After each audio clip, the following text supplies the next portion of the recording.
संयुक्त राष्ट्र शैक्षणिक वैज्ञानिक અને સાંસ્કૃતિક સંગઠન યુનેસ્કો દ્વારા દીપાવલી પર્વને તેના અમૃત સાંસ્કૃતિક વારસાની યાદીમાં સામેલ કરવાની જાહેરાત કરી છે.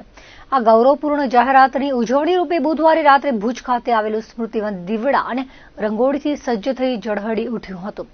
સ્મૃતિવનના નિયામક મનોજકુમાર પાંડે, તેમની ઉત્સાહી ટીમ, કચ્છના કલેક્ટરના સહયોગથી યુવા વિકાસ અધિકારી દેવાંશસિંહ, ભાજપ મહિલા ઉપપ્રમુખ રસિકબા કેસરિયા અને ભાજપ મીડિયા સભ્ય નિલયભાઈ ત્રિવેદી સહિતના સભ્યો ઉજવણીમાં ભાગ લીધો હતો. સ્મૃતિવનના ચેકડેમ વિસ્તારમાં 501 દીવડા પ્રગટાવવામાં આવ્યા હતા. 35 મીટર લાંબી આકર્ષક રંગોળી તૈયાર કરવામાં આવી હતી. આ દ્રશ્યોની તસવીરો રાજ્ય સરકારની વેબસાઇટ પર પણ અપલોડ કરવામાં આવી હતી. યુનેસ્કોની અમૃત સાંસ્કૃતિક વારસાની યાદીમાં દીપાવલીનો સમાવેશ છે. લાખો ભક્તો જેઓ તેને શ્રદ્ધાપૂર્વક ઉજવે છે, કારીગરો જેઓ તેની પરંપરાઓને જીવંત રાખે છે અને આ પર્વ જે શાશ્વત સિદ્ધાંતોનું પ્રતિનિધિત્વ કરે છે તેમને અર્પણ કરવામાં આવેલી એક વિશેષ શ્રદ્ધાંજલિ છે. આનાથી વિશ્વને સંદેશ મળે છે કે ભારતનો સાંસ્કૃતિક વારસો માત્ર યાદ જ નથી કરાતો, પરંતુ તે જીવાય છે, પ્રેમ કરાય છે અને પેઢી દર પેઢી આગળ વધારવામાં આવે છે. ગુજરાત સરકારના કુટીર અને ગ્રામોદ્યોગ વિભાગ દ્વારા અખિલ ભારતીય હસ્તકલા સપ્તાહ નિમિત્તે હસ્તકલા હાટનો પ્રારંભ થયો છે. ભુજ મુદ્રા રોડ પર ભુજ હાટ ખાતે 8મી ડિસેમ્બરના હસ્તકલા હાટનો પ્રારંભ કરાયો હતો. હર ઘર સ્વદેશી, હર ઘર સ્વદેશીના મંત્ર સાથે હસ્તકળાના કારીગરોને પ્રોત્સાહન મળે અને તેમની કલાને લોકો સુધી પહોંચાડવા પ્લેટફોર્મ પૂરું પાડવાના આશયથી વેચાણ પ્રદર્શનનો પ્રારંભ કરાયો છે, જેનો કચ્છવાસીઓ બહોળી સંખ્યામાં લાભ લઈ રહ્યા છે. ભુજ હાટના ઇન્ચાર્જ પ્રબંધક રિદ્ધિ ભટ્ટે વિગતો આપતા જણાવ્યું હતું કે અખિલ ભારતીય હસ્તકલા સપ્તાહની ઉજવણીના ભાગરૂપે 8 થી 15 ડિસેમ્બર સુધી હસ્તકલા હાટનું આયોજન થયું છે. ભુજ હાટ ખાતે વિવિધ હસ્તકલા અને હેન્ડીક્રાફ્ટના 22 થી વધુ સ્ટોલ ઉભા કરવામાં આવ્યા છે. કચ્છી બાંધણી, મડવર્ક, બ્લોક પ્રિન્ટ ઉપરાંત વિવિધ હેન્ડમેડ વસ્તુઓના સ્ટોલ કારીગરો દ્વારા ઉભા કરાયા છે. અહીં લોકો કારીગરો પાસેથી તેમની ઓરિજિનલ વસ્તુઓની ખરીદી સાથે લાઈવ ડેમોનો પણ લાભ લઈ શકશે. મુલાકાતીઓ પાસેથી પ્રવેશ કે પાર્કિંગ માટે કોઈ શુલ્ક લેવામાં આવતો નથી. તારીખ 15મી ડિસેમ્બર સુધી દરરોજ બપોરે 1 થી રાત્રે 8 સુધી લોકો વેચાણ કમ પ્રદર્શનનો લાભ લઈ શકશે. ભારતીય અખિલ હસ્તકલા સપ્તાહ નિમિત્તે ભુજ હાટની અંદર છે એ મેળાનું આયોજન કરવામાં આવ્યું છે, જેમાં તારીખ 8-12 થી 15-12 સુધીનો આ મેળો હશે. આ મેળામાં કુલ 22+ સ્ટોલ છે. અહીંયા ઘણા લાઈવ ડેમો પણ તમને જોવા મળશે. કારીગરો સાથે તમે ડાયરેક્ટ માલ પરચેસ પણ કરી શકશો અને તમે ડેમો પણ એના લાઈવ જોઈ શકશો. અને આ એક તક છે તમને ડાયરેક્ટ કારીગર પાસેથી ઓરિજિનલ વસ્તુ લેવાની. તો તમે પણ આવો અને મેળાનો લાભ લો. 22+ સ્ટોલ છે. એનામાં જે આપણે હસ્તકલાને અંતર્ગત જે ક્રાફ્ટ આપણામાં આવે છે એના સ્ટોલ આનામાં ઇન્વોલ્વ છે, જેનામાં જે મડવર્ક છે, પછી બાંધણી છે અને બ્લોક પ્રિન્ટ છે, જેના લાઈવ ડેમો પણ તમને અહીંયા કને જોવા મળશે. આ સિવાય પણ ઘણા બધા તમને હેન્ડમેડ વસ્તુ છે એ તમને અહીંયા જોવા મળશે. કચ્છ યુનિવર્સિટી ખાતે 1 દિવસીય તાલીમનું આયોજન કરાયું હતું. Rajiv Gandhi national ground water research institute Raipur અને સેન્ટ્રલ ગ્રાઉન્ડ વોટર બોર્ડના ઉપક્રમે ટીયરથી કાર્યક્રમ યોજાયો હતો, જેમાં વૈજ્ઞાનિકો અને તજજ્ઞો દ્વારા યુનિવર્સિટીના વિદ્યાર્થીઓને ભૂગર્ભ જળ સંબંધિત વિવિધ વિષયો પર માર્ગદર્શન અપાયું હતું. વૈજ્ઞાનિક કાર્તિક ડોંગરે જણાવ્યું હતું કે આ કાર્યક્રમથી હાઇડ્રોજિયોલોજી અને જીઓફિઝિકલ વિષયનો અભ્યાસ કરતા વિદ્યાર્થીઓને અપાયેલું નોલેજ ભવિષ્યમાં ઉપયોગી બનશે.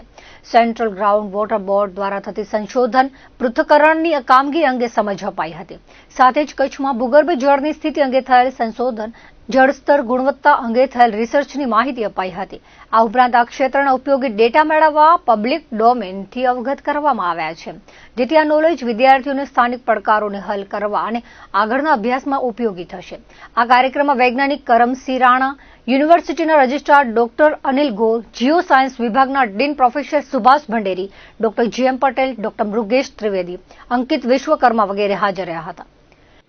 बेसिकली ये जो एक ट्रेनिंग प्रोग्राम जो है जिसको हम टीयर 3 कहते हैं, ये यहाँ पे 1 दिन का प्रोग्राम है और हम ये प्रोग्राम जो Rajiv Gandhi national ground water training and research institute के जो रायपुर में स्थित है उनके अंतर्गत हम ये कर रहे हैं. और इसका मेन जो थीम होता है, मेन थीम ये है कि यहाँ पे जो भी स्टूडेंट्स पढ़ रहे हैं, सेंट्रल ग्राउंड वाटर बोर्ड क्या काम कर रहा है, डिफरेंट जो भी एक्सप्लोरेशन है, मॉनिटरिंग है, यहाँ की क्वालिटी है, गुजरात में जो भी नेशनल एक्वीफर मैपिंग की गई है वो same national aquifer mapping Kutch में भी की गई है, तो उसका यहाँ पे इनको थोड़ा सा नो हाउ देना है। बीइंग स्टूडेंट्स है तो इनको बेसिक्स सारी चीज़ सो डैट ये अपने कॉलेज लाइफ में भी उसको यूटिलाइज कर सके और अपने एरिया के बारे में जान सके कि यहाँ के जो डिफरेंट रॉक टाइप्स क्या है, वाटर लेवल सीनेरियो क्या है, क्वालिटी कैसी है यहाँ की, और ये आगे अपने भविष्य में भी जब कोई बड़ी बड़ी एग्जाम्स होती है जो कॉम्पिटिटिव उसमें भी इनको काफ़ी हेल्पफुल रहेगा। तो हमने ये टीयर 3 ट्रेनिंग यहाँ ऑर्गेनाइज करने में हमने ट्राई किया है कि मैक्सिमम जो भी वर्क केंद्रीय भूमिजल बोर्ड या सेंट्रल ग्राउंड वाटर बोर्ड करता है, बेसिक से लेके ground water exploration, quality analysis, geophysical survey, इनको इसका एक इंसाइट दे। एंड कच्छ के बारे में, Kutch district as a special कि यहाँ पे क्या सिनेरियो है उसके बारे में इनको अवगत कराए, और उसके साथ साथ ये मैसेज ये आगे भी बढ़ाए और यहाँ पे जो इश्यूज है उसको लोकल लेवल पे भी टैकल करने में काफ़ी आसानी होगी, और साथ साथ इनके फ्यूचर के भविष्य के लिए ये जो सब्जेक्ट है हाइड्रोजियोलॉजी या जियोफिजिक्स, इनमें भी इनको आगे कुछ नया जो इनके सब्जेक्ट में भी शायद अगर कवर ना किया हो या किया हो तो इनको और ये ब्रीफ हो जाए, सो दैट इतने अच्छे फोरम में ये लोग अपना साथ साथ अपना पढ़ाई को भी इसमें आगे बढ़ा सके, तो इनके भविष्य के लिए काफ़ी मीन्स अच्छा रहेगा। यही एक थीम था ये जो टीयर 3 ट्रेनिंग जो ground water issues at local level and aquifer mapping. And इनको ये जो अगर लड़के रिसर्च करते हैं, कुछ स्टडीज करते हैं, तो इनको डेटा कभी कभी मेल भेजते हैं, कुछ टाइम हो जाता है इनको मेल भेजने में, तो अभी इनको हम वो भी एक वेबसाइट दिखा देंगे कि वो ओपन प्लेटफॉर्म में, पब्लिक डोमेन में, तो डायरेक्ट वहाँ जाके अपना डेटा डाउनलोड करें जो भी स्टडीज कर रहे हैं करके, तो ये भी हम इनको यहाँ बताएंगे, तो वो भी उनके आगे की स्टडीज के लिए काफ़ी हेल्पफुल रहेगा। माननीय रजिस्ट्रार सर इस प्रोग्राम में शिरकत किए आए और इनॉग्रेशन सेशन में वो रहे यहाँ पे, तो हम केंद्रीय भूमिजल बोर्ड की तरफ से बहुत बहुत धन्यवाद देते हैं। भंडारी सर भी यहाँ head of department Jio sciences के थे, तो उनका भी हम बहुत धन्यवाद देते हैं कि उन्होंने ये प्रोग्राम यहाँ पे ऑर्गेनाइज करने के लिए हेल्प किया।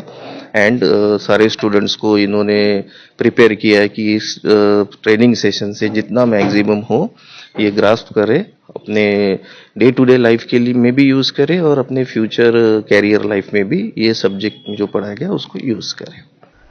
રાજ્ય સરકાર અને રમતગમત વિભાગ દ્વારા આયોજિત ખેલ મહાકુંભ 2025 અંતર્ગત ભુજના જ્યુબિલી ગ્રાઉન્ડ ખાતે ક્રિકેટની સ્પર્ધા યોજાઈ હતી। દિવ્યાંગ ખેલાડીઓ માટે ખાસ મહાકુંભ અંતર્ગત જિલ્લા કક્ષાની ક્રિકેટ સ્પર્ધામાં 4 ટીમોએ ભાગ લીધો હતો। માધાપર નવચેતન અંધજન મંડળના અને નેશનલ રમી ચૂકેલા ખેલાડી દેવરામ આહિરે જણાવ્યું હતું કે જિલ્લા કક્ષાએ વિજેતા ટીમ રાજ્ય કક્ષાની સ્પર્ધામાં ભાગ લેશે। આ ખાસ ખેલ મહાકુંભથી દિવ્યાંગ ખેલાડીઓમાં રહેલી પ્રતિભા બહાર આવે છે। અનેક દિવ્યાંગ ખેલાડીઓએ પેરા ઓલિમ્પિકમાં દેશને ગૌરવ અપાવ્યું છે। દરેક દિવ્યાંગ ખેલાડીઓમાં કોઈને કોઈ વિશેષ કૌશલ્ય હોય છે, ત્યારે આ પ્રકારના આયોજનો થકી આગળ આવેલા ખેલાડીઓને આગળ જતા સ્ટેટ, નેશનલ અને ઇન્ટરનેશનલ રમતોમાં રમવાની તક મળતી હોય છે। આજરોજ રાજ્ય સરકાર દ્વારા જે દર વર્ષે ખેલ મહાકુંભનું આયોજન કરવામાં આવે છે તે અંતર્ગત દિવ્યાંગ ખેલાડીઓ માટે સ્પેશિયલ ખેલ મહાકુંભનું આયોજન કરવામાં આવે છે। તે અંતર્ગત આજે કચ્છ જિલ્લાની જિલ્લા કક્ષાની ક્રિકેટ સ્પર્ધાનું આયોજન છે, જેમાં જિલ્લાની કુલ 4 ટીમો ભાગ લઈ રહી છે અને આ 4 ટીમોમાંથી જે વિજેતા થશે એ આગામી સમયમાં અમદાવાદ ખાતે રાજ્ય કક્ષા માટે રમવા જશે।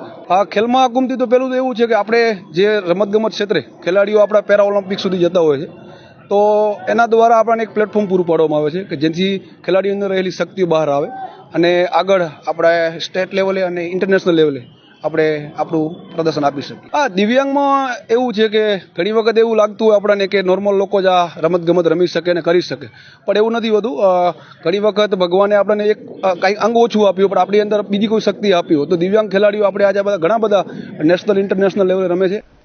આમ આદમી પાર્ટી દ્વારા ભચાઉ તાલુકાના નવા કટારિયા ખાતે 12ના કિસાન મહાપંચાયત સભાનું આયોજન કરવામાં આવ્યું છે, જેમાં ખેડૂતોને મોટી સંખ્યામાં જોડાવા આહવાન કરવામાં આવ્યું હતું।